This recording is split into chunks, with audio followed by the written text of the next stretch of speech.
तो चलिए आज चलते हैं राजस्थान की सैर पर। यहाँ ना एक बड़ी ही अनोखी कहानी चल रही है, मेलों की, संस्कृति की और हाँ, एक मजेदार दोस्ताना होड़ की। बात है 30 जनवरी 2026 की। सुबह सुबह का वक्त, जयपुर का एक गांव है मेहंदी का बास, और वहां अचानक से ढोल नगाड़े बजने लगते हैं। अब देखिए, ये सिर्फ कोई आम जश्न नहीं था, नहीं, ये तो बस शुरुआत थी। एक ऐसी घोषणा हुई जिसने, आप समझिए, पूरे राजस्थान में कल्चरल प्राइड की एक लहर सी दौड़ा दी। बस एक घोषणा और मानो पूरे राजस्थान में एक रेस सी शुरू हो गई। एक शहर के बाद दूसरा, सब अपनी अपनी धाक जमाने में लग गए। तो चलिए देखते हैं कि आखिर हुआ क्या, किसने कैसे जवाब दिया। तो इस कहानी का जो पहला और सबसे अहम किरदार है वो है जयपुर, और यहीं से वो चिंगारी भड़की थी। जानते हैं उस बड़ी घोषणा के बारे में? जयपुर ने ऐलान किया देश की पहली महारुद्र शक्तिपीठ का। अब ये कोई छोटी मोटी बात नहीं थी, मतलब ये एक बहुत बड़ी धार्मिक और सांस्कृतिक अचीवमेंट थी। इस एक ऐलान ने जयपुर को देश के स्पिरिचुअल मैप पर एक अलग ही जगह दिला दी, और जाहिर है जयपुर तुरंत सुर्खियों में आ गया। तो एक तरह से जयपुर ने कह दिया, भाई अब पावर तो मेरे पास है।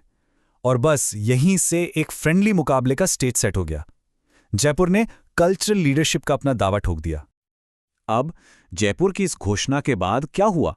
भाई दूसरे शहर भी तो थे, तो वहां से भी जवाब आने लगे, एक के बाद एक, और देखते ही देखते पूरे प्रदेश में त्योहारों की जैसे झड़ी सी लग गई।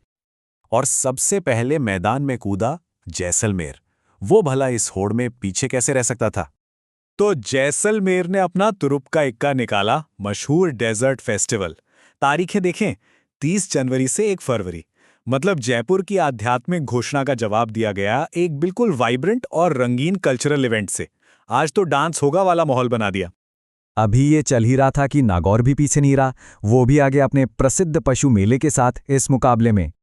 नागौर का पशु मेला, जो 24 से 27 जनवरी तक चला, अपनी जबरदस्त भीड़ के लिए जाना जाता है। मतलब एक लोकल ने तो मजाक में कह ही दिया, इतनी भीड़ तो इंस्टाग्राम पर भी नहीं होती। इससे अंदाजा लगा सकते हैं कि कितना बड़ा मेला होता है ये। तो इस दौड़ में एक और नाम जुड़ गया, डूंगरपुर का। उसने भी अपने बड़े सांस्कृतिक इवेंट बेणेश्वर मेले का ऐलान कर दिया। तो 28 जनवरी से 1 फरवरी तक चला डूंगरपुर का बेणेश्वर मेला। ये आदिवासियों का एक बहुत ही वाइब्रेंट और जरूरी त्योहार है, और इसका माहौल, और ये वाह, ढोल की धुन पर पूरा समा बन जाता है। एकदम अब माहौल बनेगा वाली फील।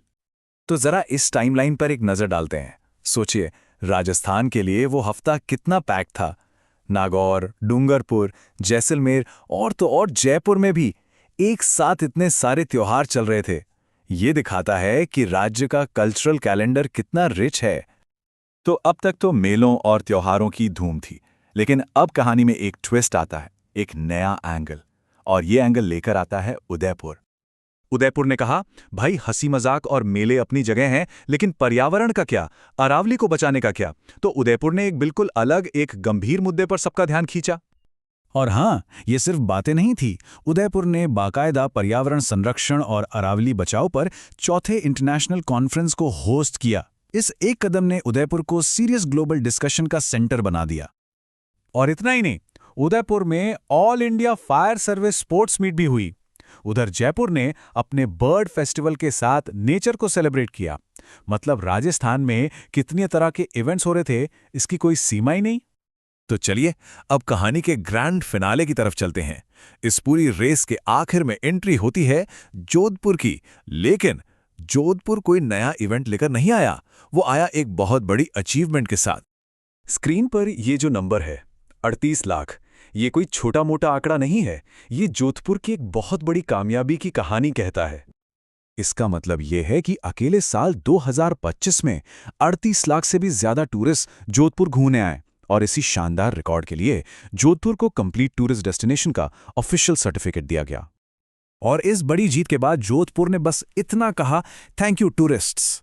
तो ये जो शहरों की लड़ाई थी, उसका अंत बहुत ही पॉजिटिव हुआ। इसने ये दिखाया कि आखिर में जीत पूरे राजस्थान की हुई।